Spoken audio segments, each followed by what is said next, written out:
doctora Blanca Camoretti Mercado, quien nos va a dictar la conferencia Receptores del gusto amargo como nuevo blanco terapéutico para enfermedades respiratorias obstructivas. La doctora Camoretti Mercado es profesora asistente del Centro de Medicina Personalizada y Genómica y del Departamento de Medicina Interna del Morsani College of Medicine de la Universidad del Sur de la Florida. Doctora, bienvenida y gracias. Buenas tardes, gracias por venir. Agradezco la invitación de Lina, de Pilar y del grupo de gente que he tenido la oportunidad de hablar hoy durante el día. La verdad que me voy a ir muy contenta de la visita, les agradezco la hospitalidad y veo que hay un buen espíritu de aprendizaje, de crecimiento, y es lo mejor que pueden hacer para su universidad, por ustedes y para su país. Como Lina les mencionó, voy a hablarles de un proyecto que iniciamos menos de 2 años cuando yo me mudé a la Universidad de South Florida. Anteriormente estuve en la Universidad de Chicago y mi interés es el asma en particular y más en general la biología del músculo. Antes que nada les voy a decir que hace muchos años que no digo una conferencia en español. Algunas de las palabras no las conozco en la traducción, voy a tratar de decir las menos posibles palabras en inglés, pero si no puedo, les pido disculpas de antemano. Como les comenté, mi área de investigación es el asma. El asma es una enfermedad crónica, inflamatoria, que afecta alrededor del 10% de la población humana, lo que significa que cada uno de ustedes conoce por lo menos 4 o 5 personas con asma. Es una enfermedad muy debilitante y para la cual no hay un ideal tratamiento médico. Hay distintos tipos de niveles de asma, desde el más moderado hasta el más severo, y especialmente el más severo es el que más necesita unas nuevas terapias. Esta es una histología, una imagen histológica de un individuo que falleció de asma, es un niño de 12 años, en el cual ustedes pueden ver aquí a la derecha, hay un remodelado de la airway, de la vía aérea. Este es un corte transversal de la vía aérea en el cual acá arriba estaría el lumen por donde pasa el aire. Este es el epitelio, la fase submucosa, y esto es el cartílago acá abajo, y esto sería el tejido muscular liso, que como ustedes ven es mucho más prominente que en un sujeto que no es asmático.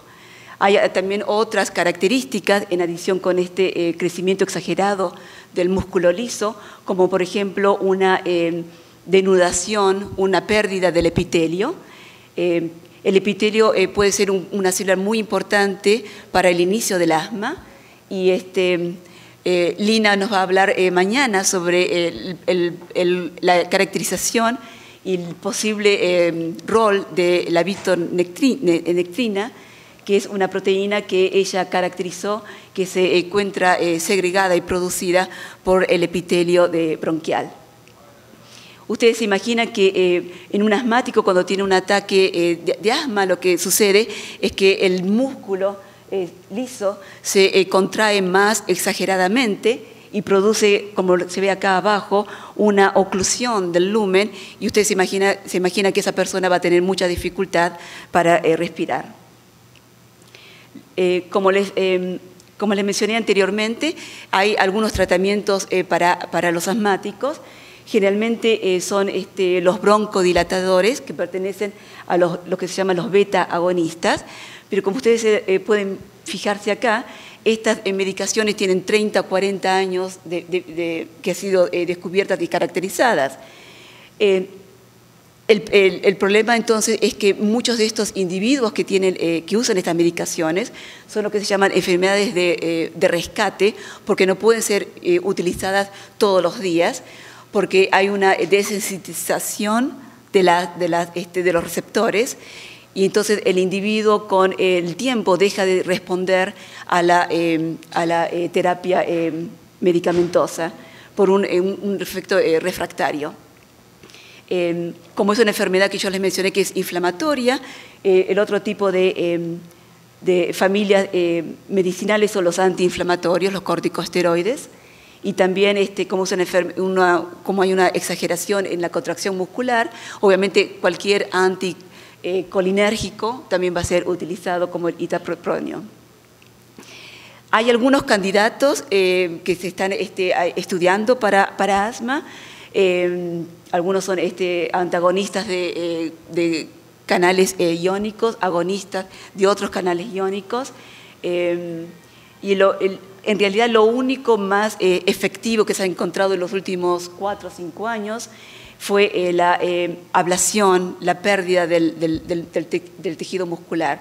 Esto básicamente es lo que se llama la termoplasia, y lo que ocurre es con un broncoscopio se introduce el catéter dentro de la vía aérea y se emiten calor, 65 grados centígrados en realidad, que provoca la destrucción de todo el tejido tisular, pero mientras que el epitelio, el cartílago, el tejido conectivo reaparece por una causa que todavía no sabemos por qué, el tejido muscular no reaparece, no se regenera.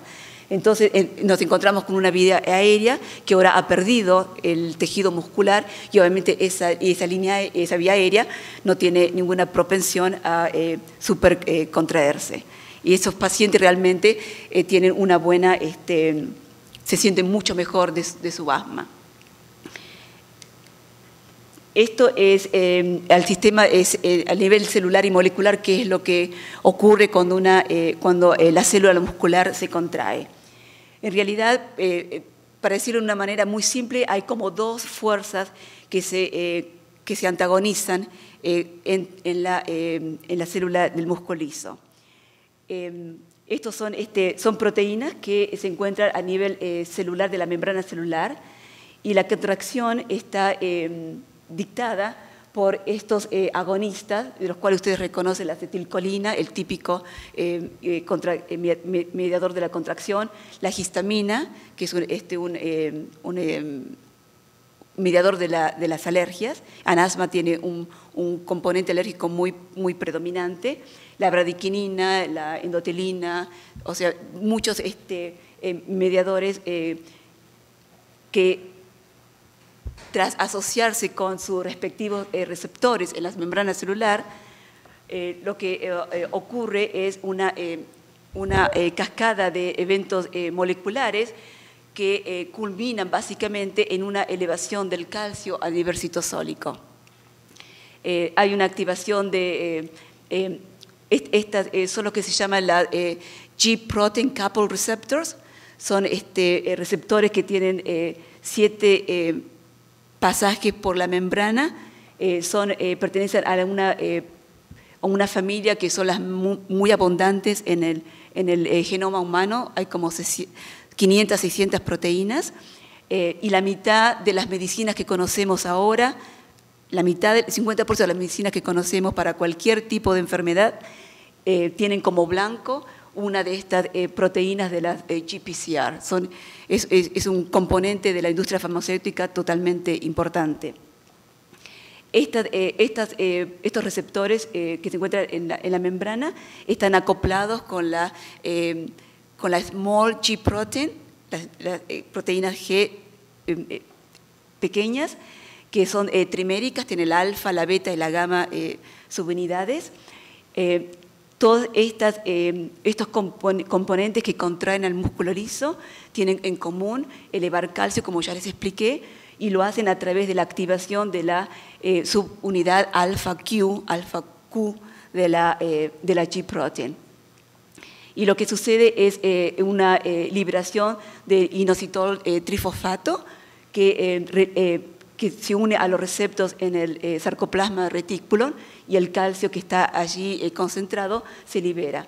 Este calcio entonces se une a otras proteínas citosólicas y finalmente lo que ocurre es una activación de la miosina que junto con la actina producen la contracción de los filamentos contractantes. O sea, lo importante acá es que recuerden es que calcio significa contracción. En contrapuesto con este sistema celular, existe otro sistema que es el que induce la relajación. Y la relajación está también mediada por otras proteínas de la GPCR, en los cuales, por ejemplo, la más conocida son los adrenoreceptores del beta-2, beta-2. Estos son los receptores que cuando los pacientes con asma se ponen el inhalador, están liberando este producto, adrenalina, noradrenalina, albuterol. Y lo que ocurre es, se une al receptor celular, activan a otra proteína alfa, que es la S, proteína S en vez de la Q, y la proteína S lo que hace es activa otra cadena química en la célula que culmina con el incremento del cyclic AMP, ¿no? Del AMP cíclico. Este es un componente que activa la proteína quinasa A, y esta fosforila un montón de proteínas, y muchas de estas proteínas están involucradas en la contracción, en el sentido que inhiben la contracción. Por eso cuando decimos cyclic AMP, lo que estamos diciendo es dilatación.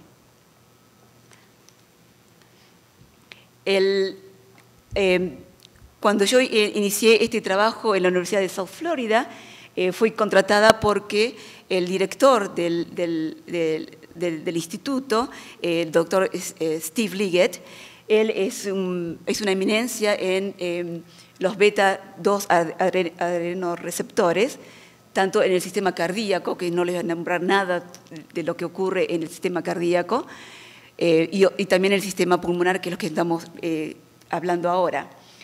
Y él lo que quería estudiar era cuáles y cuántos son los receptores de los GPCR que están expresados en la célula muscular humana del músculo liso. Entonces hicieron un análisis de Affymetrix, gene profile, entonces hace un estudio global del mensajero del ARN, y obviamente tuvieron que encontraron el receptor del ARN para la endotelina, para la beta-2 adrenergic receptor, encontraron la acetilcolina, encontraron un montón de los predictable. Pero la sorpresa fue que encontraron también estos GPCR que codifican los bitter taste receptors.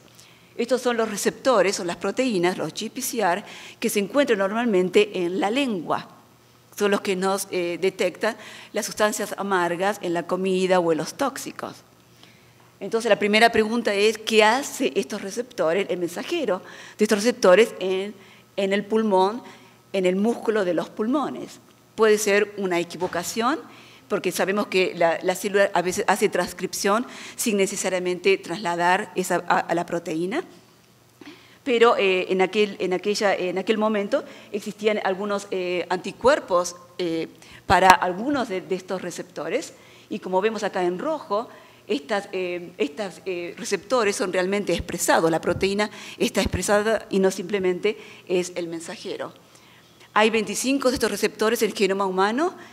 En la célula pulmonar hay 4 o 5 que son relativamente bien expresados, y cuando decimos relativamente bien expresados significa que los niveles del ARN son al nivel más o menos como el del beta-2 receptor adrenérgico. No es muy abundante, pero está al mismo nivel que los receptores beta-2 adrenérgicos. El que más se expresa, por ejemplo, es la histamina H1, que son 400 veces más abundante, por ejemplo, para que tengan una idea. El hecho de que la proteína se exprese no necesariamente significa que va a funcionar. Puede ser, por ejemplo, que esté mutada, puede ser que tenga algún defecto. Entonces, lo que uno tiene que hacer es un estudio funcional. Como todo este sistema gustatorio se sabe de pies a cabeza en la lengua, en el sistema gustatorio de la lengua, se sabe todo el mecanismo, todas las proteínas y todos los componentes de esa cascada molecular, y se sabe que, como yo les mencionaba, la small proteína alfa Q o alfa S, que funciona, por ejemplo, en el músculo liso, en la lengua lo que funciona es la gustacin, que es la alfa-gustacin, que es específica para mediar el sentido del gusto. Y también se encontró que el pulmón expresa buenas cantidades de esa gustacin. Todos los componentes que están en la lengua están presentes también en el músculo liso. O sea, la predicción es que esto va a funcionar en el músculo liso. Pero antes de darle la respuesta a eso, les quiero decir un poquito cuáles son los agonistas de estos receptores. Hay miles de sustancias amargas que son estimulantes de los receptores en la lengua. Miles. Muchos son naturales, productos de las plantas, generalmente son tóxicos porque las plantas las utilizan como un mecanismo de defensa. Cuando un animal va a comer la planta tiene estos productos que son tóxicos o a veces venenosos y son amargos, el animal se va y deja la planta tranquila, obviamente. La química, la estructura química de estos compuestos es completamente muy, muy variable. Hay compuestos muy sencillos y hay compuestos mucho más complejos con aromáticos y una complejidad química muy elevada que todavía no entendemos por qué es así. Muchos de los nombres acá son posiblemente familiares para ustedes, productos naturales, la colchicina, el clorfenicol, antibióticos, la quinina que se utiliza para la malaria, por ejemplo, se utiliza para la malaria, y muchos son productos sintéticos, por ejemplo, muchos son utilizados en la medicina, la cloroquina, que también se utiliza para la malaria, la sacarina, para adelgazar. También obviamente va a estimular el gusto dulce, pero aquellas personas que toman sacarina me dijeron que al final deja un gusto amargo.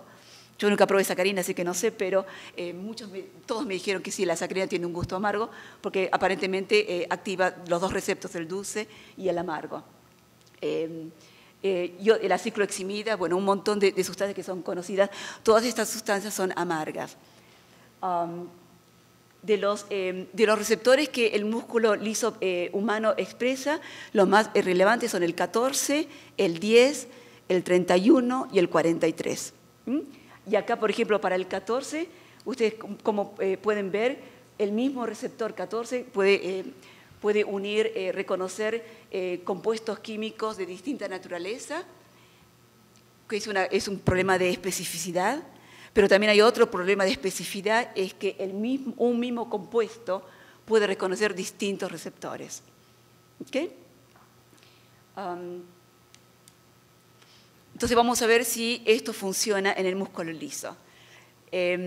Como es el músculo liso y una GPCR, vamos a estudiar generalmente, moviliza calcio o moviliza el Saccharine-KMP.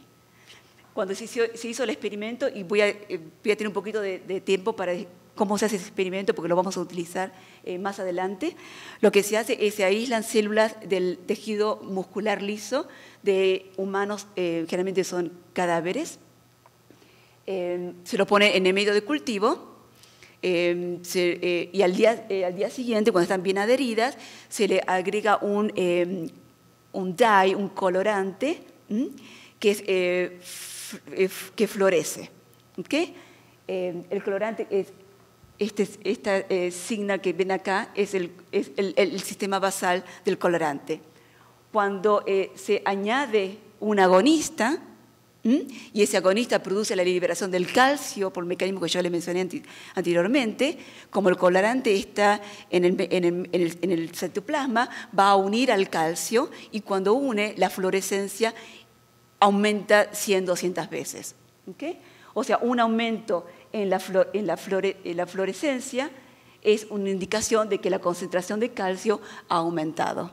Y esto lo determinamos con un aparato, un espectrofotómetro especial en función del tiempo. Lo medimos por 2 minutos, cada 2 segundos medimos esto. O sea, esto es real time. ¿Okay? Entonces, lo que se vio es que cuando se agrega, en este caso se agregó sacarina, ¿okay? Se dejó por 20 segundos que mida el sistema basal, se agrega la sacarina más o menos a los 16 segundos, 4 segundos después se ve un gran incremento en la señal del calcio y después desaparece porque es una señal transitoria. Esto significa, predecible, que si hay un incremento en calcio, esto sería una activación del aparato de contracción, ¿no? Para ver cuál es los intermediarios entre el inicio del calcio hasta la contracción, que hay distintos componentes que yo no les expliqué en las diapositivas anteriores. Se sabe, por ejemplo, que si inhibimos, por ejemplo, el receptor de inositol 3, que era importante, con un antagonista, el sistema pierde sensibilidad, o sea, necesita el IP3. Si ponemos el beta-gamma, que es una de las disociación que ocurre al principio en la cascada, también se ve que no funciona. Y si se encuentra un inhibidor de la fosfolipase beta, que también es importante en la signal transduction, también se ve que no hay evidencia. O sea, todo esto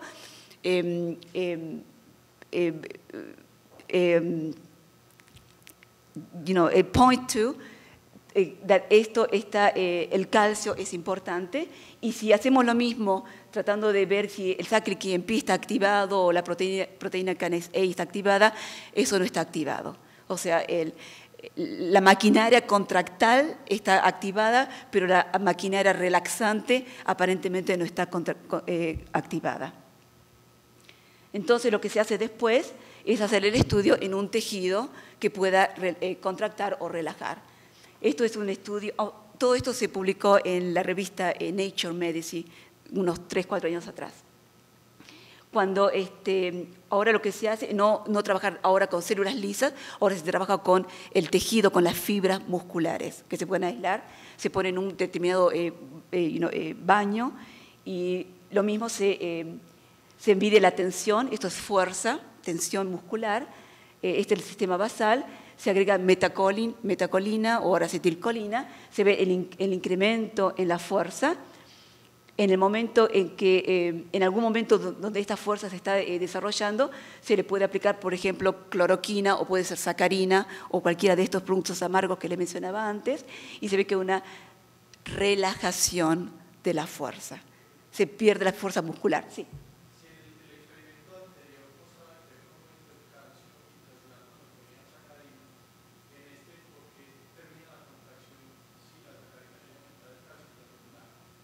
Claro. Es muy bien, me alegro que estés siguiendo. Exacto. Calcio, ¿se acuerdan? Significa contracción.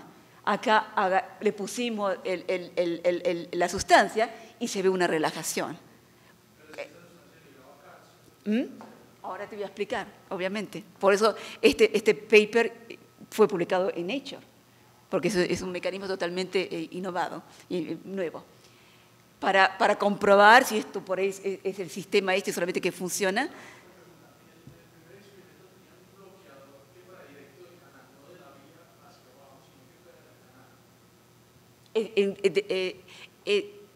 Fueron inhibidores desde la activación del receptor, no es un canal, del receptor hasta la contracción, hasta el incremento del calcio. Esa cascada, si la ponemos inhibidores, inhibe el calcio. Entonces, estamos seguros que va por esa ruta. que esa es la vía. Del receptor, del taste receptor hasta el incremento de calcio. Entonces, se hicieron otros estudios utilizando otros activadores, por ejemplo, serotonina, utilizando otras sustancias amargas, la guanina, la cloroquina, y en todos los casos se vio que estas sustancias relajaban. Entonces, hay uno como se agarra la cabeza y dice, ¿qué es lo que pasa acá? Porque esto tiene que contraer, no tiene que relajar. Y a veces la relajación es más efectiva que el isopropanol, que la medicina que toman los asmáticos. O sea, esto es prometedor. Pero, nuevamente, esto es un sistema relativamente ex vivo, ¿no? No es in vitro, pero es ex vivo. Entonces se hizo un estudio en un animal, en un modelo de asma, pero no es en realidad un modelo de asma, es un modelo de lo que yo llamo inflamación pulmonar. Esto es ratones. Entonces lo que pasa, no sé si ustedes alguna vez han estudiado, si el asma se diagnostica con lo que se llama un challenge respiratorio. Se le pone, el individuo está respirando aire normal y se le da dosis de metacolina. ¿Okay? Y la metacolina lo que hace es va a contraer la vía aérea, entonces va a crear más resistencia y va a haber más dificultad en respirar. Una persona normal puede tolerar, entonces se incrementa la dosis de metacolina. Entonces llega un momento que hay que parar porque la persona ya tiene realmente dificultad para respirar. Entonces se puede calcular el easy fist y cuál es la dosis que da el 50% de la máxima. O sea, se hace toda la farmacología, se cuantifica. ¿Okay? Algo muy parecido lo podemos hacer en ratones. Estos ratones están ventilados y le podemos hacer exactamente lo mismo. Entonces, acá lo que se mide la resistencia como una medida de cuán asmáticas esas vías aéreas están. Este es el baseline, normalmente solución salina, por ejemplo. Y cuando se pure metacolina, incrementa la resistencia 5 veces, pero esto sucede con unas dosis por arriba de 16 miligramos por mililitro. Si a este animal se le da la guanina, vemos que la resistencia mejora. O sea, esto funciona ahora en un individuo vivo. Y es tan eficiente como el albuterol, lo que usamos para asmáticos. Pero esto es un individuo normal. ¿Qué pasa si ponemos un individuo asmático, un ratón asmático? Lo que pasa es lo siguiente. Para esto lo que se hace es al animal... hay un gran componente alérgico en asma. ¿Okay? Entonces, hacemos primero al animal alérgico. ¿Alérgico a qué? Por ejemplo, una proteína del huevo de la gallina, la ovoalbúmina. Lo inmunizamos al animal y después, para hacerlo asmático, le aplicamos la ovoalbúmina por la nariz. Entonces, solamente para recibir todo el pulmón se va a inflamar totalmente y este animal obviamente va a tener mucho problema en respirar. Y peor si le vamos a poner ahora la metacolina. Entonces, el animal se mide el baseline, se aplica la metacolina, incrementa la resistencia, pero necesitamos mucha menos dosis ahora para tener la resistencia. O sea, este animal está sensitizado. Pero ese animal puede respirar bien si le ponemos la guanina. Pero si le ponemos, por ejemplo, el albuterol, el animal no puede respirar mucho. Y esto es lo que pasa con los asmáticos. Los asmáticos se hacen refractarios a la medicación. O sea, todo esto está muy lindo, está muy bien, esto funciona y por eso este paper fue publicado en Nature Medicine. Pero había que explicar el mecanismo. ¿Okay? Es mejor, pero no es aditivo. Es un poquito mejor que individualmente. ¿Cuál es el mecanismo? ¿Okay? Y el mecanismo es lo siguiente. Y esto nuevamente es tratar de entender lo que pasa. Esto son imágenes, microscópicas de las células, de las mismas células que les describí al principio, pero mirado ahora con un microscopio bajo el microscopio. Y lo que vamos a ver acá es cómo es el incremento del calcio en función del tiempo, por ejemplo, con histamina. ¿Okay? Y eso va a ser color celestito, amarillo, anaranjado y rojo. Vemos que estimulamos las células alrededor de 1 segundo, este es el sistema basal, y vemos que no pasa nada hasta los 10, 20 segundos. ¿Okay? Y dos cosas. Primero, ocurre alrededor de los, digamos, 20 segundos y las células responden globalmente.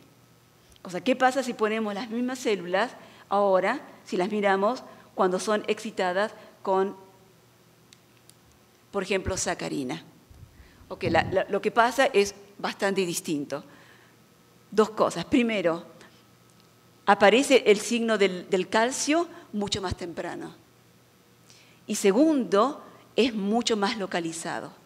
Ocurre en determinados sectores de la membrana y después se hace más global a los 20 segundos. Entonces, esto nos dice algo, que no es el mismo tipo de calcio que aparece. Y segundo, ¿qué es lo que pasa? ¿Qué es lo que está pasando en esta zona localizada? Lo que sucede fue, no sé si puse la diapositiva o no, lo que sucede fue que en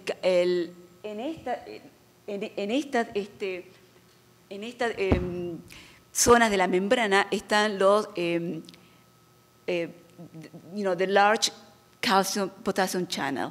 Son los calcios de potasio que son activados son los canales de potasio que se abren por activación del calcio. ¿Okay? Son canales de potasio dependientes de calcio. Entonces, lo que se pensó fue que este calcio que aumenta acá abre el canal del potasio, y el potasio lo que hace es migra de la célula y produce una hiperpolarización. Y esto es exactamente lo que sucedió. Esto es, volviendo nuevamente ahora al sistema de las células en el Petri dish, y acá lo que vemos es cómo la histamina, y esto es un marcador positivo, el potassium chloride, estos son agentes depolarizantes. ¿Okay? Esto va a inducir una contracción muscular. Pero la sacarina y la cloroquina lo que hacen es hiperpolarizan la membrana y la celular. Y esto va en contra de la contracción. ¿Okay? Y acá es lo mismo una vez cuantificado.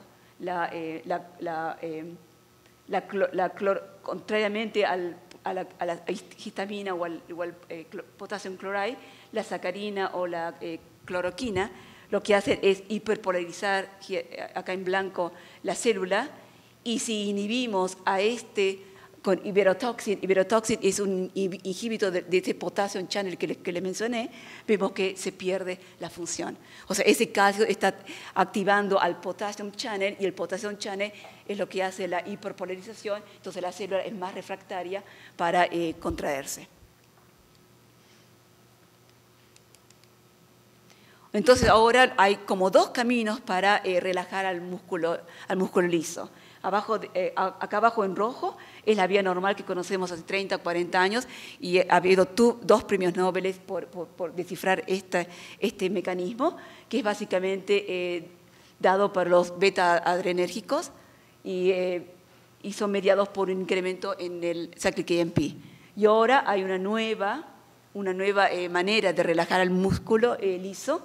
También es otra GPCR, es otro miembro del GPCR, que involucra los potassium channel y que produce hiperpolarización. Yo estaba en Chicago, obviamente, cuando este paper salió, lo leí, no lo podía creer, pero toda la evidencia ahí estaba totalmente convincente. Y justo bueno, me llamaron para viajar, para mudarme a Tampa, lo hice, y me encuentro trabajando en este sistema. Entonces, yo lo que pensaba es que por ahí, porque simultáneamente a los 6 meses hubo otro trabajo que salió, de un grupo en Harvard, y lo que ellos demostraron era que en realidad lo que sucedía era una inhibición de voltage L-type calcium channel.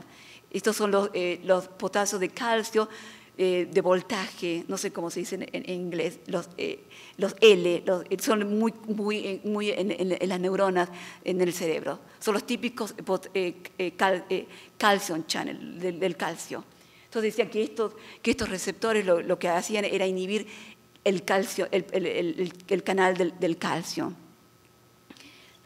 Yo lo que pensé, dije, bueno, por ahí las dos posibilidades existen, o por ahí hay algo más que todavía no se descubrió, primero. Y segundo,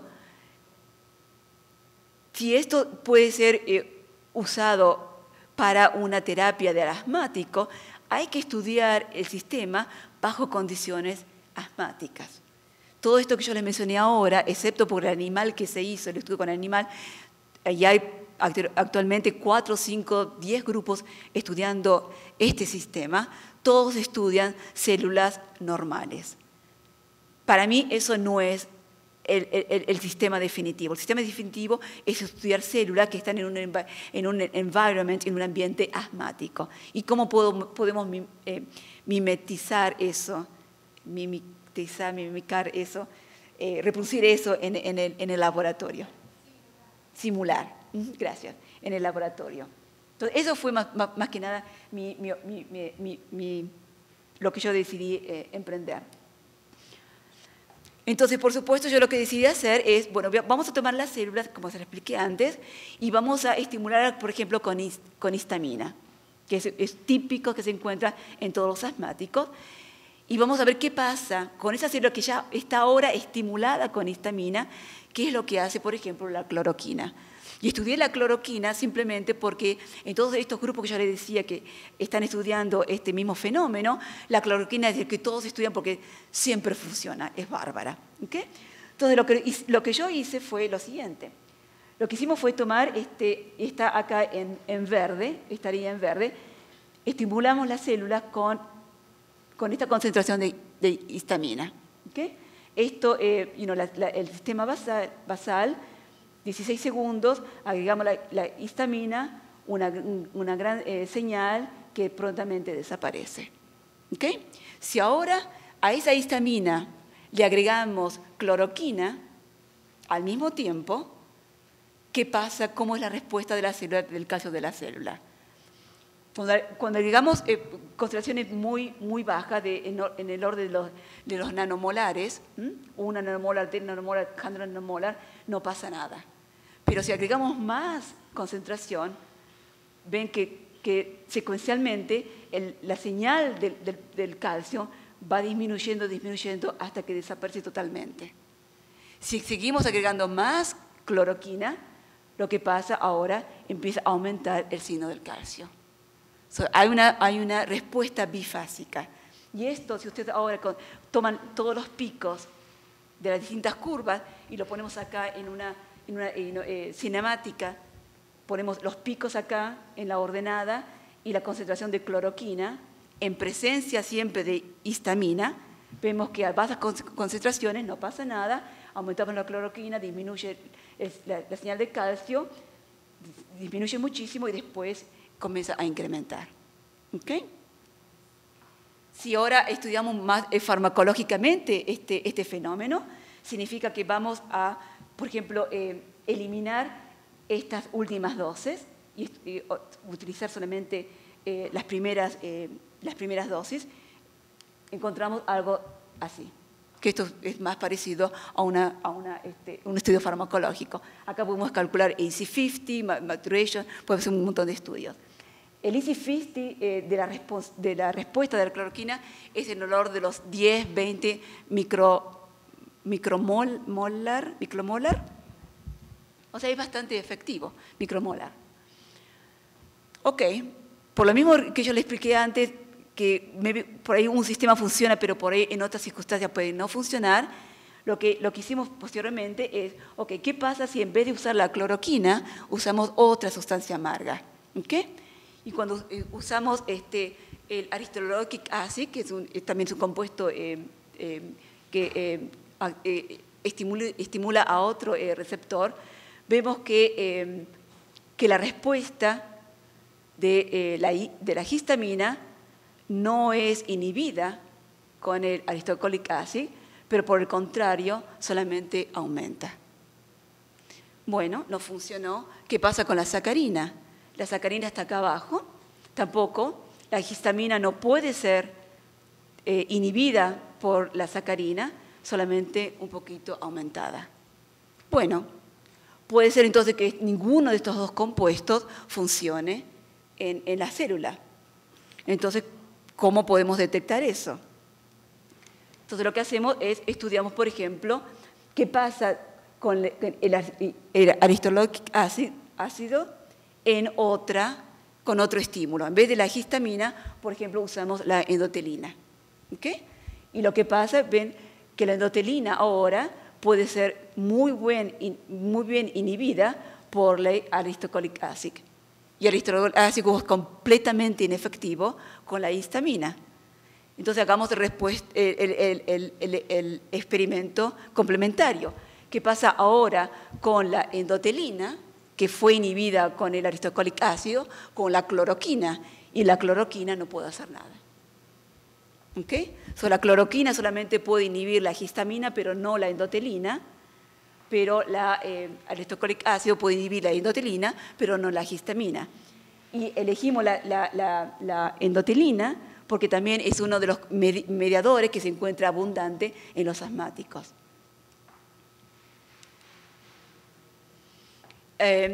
También para seguir caracterizando este sistema, lo que les acabo de contar puede ocurrir en distintos donantes. Esto lo hicimos con 4 donantes, todos responden de la misma manera, no es que por ahí este donante fue particular, no, todos los donantes responden de la misma manera. Entonces, la próxima pregunta es, bueno, ¿qué pasa con los demás receptores que están expresados y qué pasa con los otros agonistas que también los asmáticos tienen? Entonces, hicimos exactamente eso. Lo hicimos es testeamos 5 distintos agonistas. Les comenté la histamina, la endotelina, la bradicanina es muy importante, la acetilcolina es obvia, porque es el mediador natural, y también la angiotensina 2, que es muy importante, especialmente en sistemas con compromiso vascular. Y estudiamos 8 distintos estimulantes, tratando de estimular todos los receptores que son expresados en el músculo liso. ¿Y qué es lo que encontramos? Encontramos que, por ejemplo, la histamina, yo les mostré que es muy inhibida por la cloroquina, pero también es muy inhibida por otros 2 estimulantes que activan al receptor número 10. Otros estimulantes no hacen nada, y la guanina, por ejemplo, hace algo, pero seguramente es vía el receptor 10, porque la guanina activa 3 receptores, el 10, el 31 y el 14. Seguramente este efecto inhibitorio es debido a que está activando el receptor 10, porque, por ejemplo, la difenildramina y el flufenamic acid, estos estimulan al receptor 14 y vemos que no hay efecto en el 14. Y como yo les mostré antes, el aristocolic acid no hace nada. ¿Qué pasa, por ejemplo, si en vez de la histamina miramos ahora a la endotelina? Algo ustedes ya saben, acá en amarillo vemos el efecto negativo del aristocolic acid. ¿Se acuerdan que la cloroquina no hacía nada? Tampoco no hace nada ninguno de los otros receptores.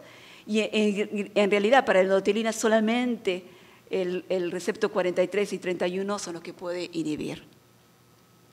Si vamos, por ejemplo, a la bradiquinina, que es un